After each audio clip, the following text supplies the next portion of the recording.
One of the things that our family has done over the holiday season for the past several years is go to this Christmas pantomime. And it's a really great show.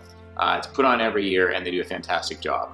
But one of the things I often wonder about when seeing a play is how do the people who are acting deliver the same consistency of performance night after night after night? And it's a real trick and it's not easy to do, and they do a pretty fabulous job.